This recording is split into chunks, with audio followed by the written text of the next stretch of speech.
کہ میرے دوستوں میرا ملک وہ ملک ہے جس میں سوامی ویویکانند جی بسا کرتے تھے. سوامی جی نے کہا تھا کہ ویدانت اگر مستشک ہے تو اسلام شریر ہے. اور انہوں نے اس سے آگے بھی ایک بات کہی تھی کہ میں اپراجے بھارت کو اسلام اور ویدانت یعنی شریر اور دماغ دونوں کی شکل میں دیکھ رہا ہوں. اگر بھارت سے ویدانت ختم ہو گیا یا شریر ختم ہو گیا, مستشک ختم ہو گیا یا شریر ختم ہو گیا, تو یہ سوامی جی نے کہا تھا کہ بھارت اپراجے نہیں رہے گا, بھارت پراجت ہو جائے گا. تو ہمیں یہ طے کرنا ہے کہ ہم بھارت کو اپراجے بھارت دیکھنا چاہتے ہیں یا پراجت بھارت دیکھنا چاہتے ہیں. انہوں نے ایک بات اور کہی تھی کہ میں ایسے ہندوستان سے آتا ہوں جہاں لوگوں کے دلوں میں نرمل دلوں میں ایشور بستا ہے. تو ہمیں یہ طے کرنا ہے کہ ہمارے دل نرمل ہیں یا بربر ہو چکے ہیں, یہ ہمیں اور آپ کو طے کرنا ہے. اور آخری بات, اس ملک کو بچانے کی ذمہ داری آپ کی بھی ہے.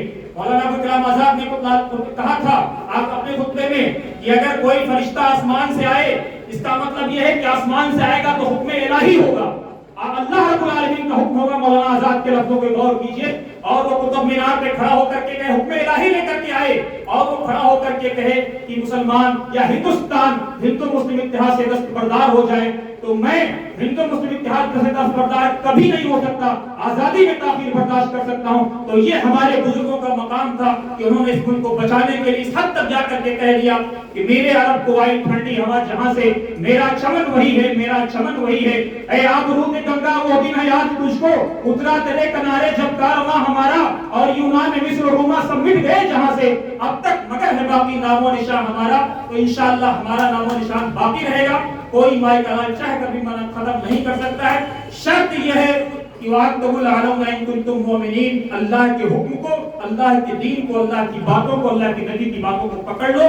کامیابی آپ کا مقدر بنے گی, باقی آپ جانو, آپ کا کام جانے. میں تمام لوگوں کا دل کی عطا گہرائیوں سے سواگت کرتا ہوں, استقبال کرتا ہوں, ویلکم کرتا ہوں, اس امید کے ساتھ کہ غیر پروں سے اڑ سکتے ہو حد سے حد دیواروں تک, غیر پروں سے اڑ سکتے ہو حد سے حد دیواروں تک, انبر پر تو وہی اڑیں گے جن کے اپنے پر ہوں گے.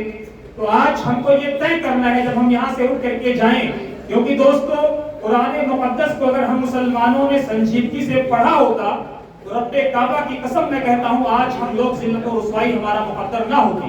لیکن افسوس یہ ہے کہ قرآن بار بار چیخ کر کے کہہ رہا ہے کہ وَأَمَّا مَا يَنْفَعُ النَّاسَ فَيَمْكُثُ فِي الْأَرْضِ, جو چیز لوگوں کے لیے فائدہ مند ہوتی ہے, فروٹفل ہوتی ہے, اللہ رب العزت اس کی عمر کو لمبی کر دیتا ہے, اس کی حفاظت کی ذمہ داری خود لے لیتا ہے.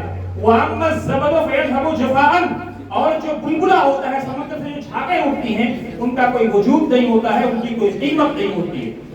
جس نبی امی صلی اللہ علیہ وسلم کو پہلی وحی اقرا کے ذریعے سے اللہ رب العالمین نے یہ بتایا کہ جہاں پر بیٹیاں زندہ درگور کی جا رہی تھی, جہاں پر عزت و آبرو کو پامال کرنا عام سی بات ہو گئی تھی, اس ماحول میں اللہ رب العالمین نے آخری نبی سیدنا رسول اللہ صلی اللہ علیہ وسلم کو بھیجا, اور ان سے یہ نہیں کہا کہ ان برائیوں کو پہلے دور کرو, پہلے کہا اقرا, اے نبی پڑھیے پڑھیے پڑھیے. مطلب کیا تھا کہ اگر آپ کی امت تعلیم کے زیور سے آراستہ ہوگی, اخلاق کے زیور سے آراستہ ہوگی, تربیت کے زیور سے آراستہ ہوگی, تو وہ دینے والی بن جائے گی. اور جو ہاتھ دینے والا ہوتا ہے, اللہ رب العزت نے اس ہاتھ کی حفاظت کی وعدہ کیا ہے, اور اس ہاتھ کو اس ہاتھ سے افضل بتایا ہے جو یہ ہاتھ ہے. تو ہم کو یہ طے کرنا ہے کہ سوسائٹی میں ہم کاسا گدائی لے کر کے چلنے والے بننا چاہتے ہیں, یا کنٹریبیوٹر بننا چاہتے ہیں, ڈرائیور بننا چاہتے ہیں.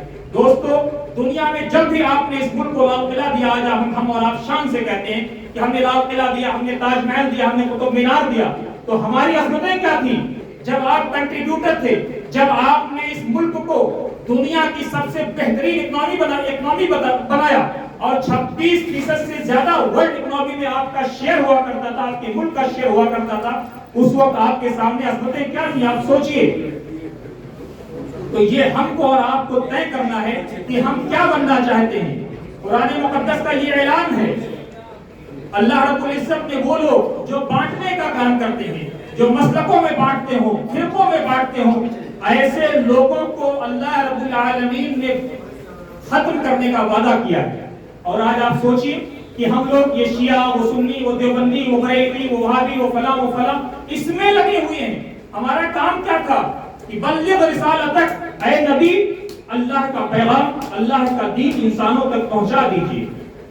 کیا اس بات کو آپ چاہتے ہیں کہ تمام کے تمام لوگ مسلمان ہو جائیں، کلمہ پڑھ لیں، اللہ کے دین پہ آ جائیں؟ اے نبی یہ آپ کا کام نہیں ہے۔ اللہ رب العالمین نے تو اس سے آگے کی بات کہہ دی، انک لا تہدی من احببت ولکن اللہ یہدی من یشاء۔ اے میرے حبیب، ہدایت دینے کا ایک سرٹیفکیٹ میں آپ کو نہیں دیا ہے، ہدایت تو یہ چاہے گا اس کو ملے گی جو اس کی طرف چل کر کے آئے گا۔ آپ کا کام ہے بتانا، آپ کا کام ہے بشارت دینا، آپ کا کام ہے اللہ کے عذاب سے ڈرانا اور بتا دینا۔ جس کو جمنا میں کودنا، جمنا میں کود کر کے مر جائے گا۔ اللہ رب العالمین نے ڈوبتے ہوئے کو یہ بھی کہ آپ جا کر کے جمنا میں ڈوب جاؤ اور آپ سوچو کہ اللہ رب العالمین بچا لے گا۔ لیس للانسان الا ما سعى وان سعيه سوف يرى۔ اللہ رب العالمین کوشش کرنے والوں کو پہلے دیکھتا ہے کہ آپ کی کوشش میں خلوص کتنا ہے، ایمانداری کتنی ہے۔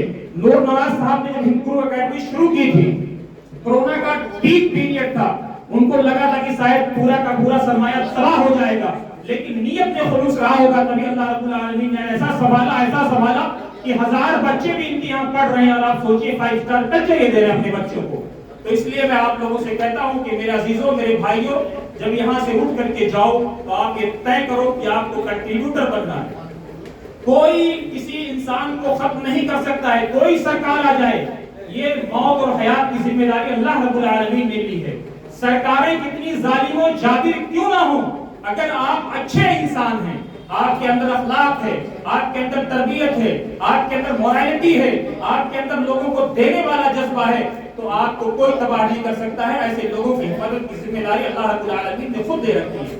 تو آج ہم اور آپ یہ طے کریں کہ جب یہاں سے اٹھ کر کے جائیں تو یہ جو NGO ہمارے سامنے بھائی نے بنائی ہے، اس NGO کے مادھیم سے ایسے تمام ہزاروں NGO بنائیں اور لوگوں کو یہ بتائیں کہ ہم اس سماج میں دینے والا بننا چاہتے ہیں، اس سماج کے لوگوں کی ہم مدد کرنا چاہتے ہیں، کیونکہ بھارت کا سماج ایک ایسا سماج ہے دنیا میں جو لکشمی پوجن سماج ہے۔ اگر آپ اس لکشمی پوجن سماج میں بھی اپنے آپ کو منوا نہیں پا رہے ہیں تو معاف کیجیے گا، یہ ہماری اور آپ کی بدبختی ہے، اس کے علاوہ کچھ نہیں ہے۔ جے ہند، جے بھارت، ہندوستان زندہ باد۔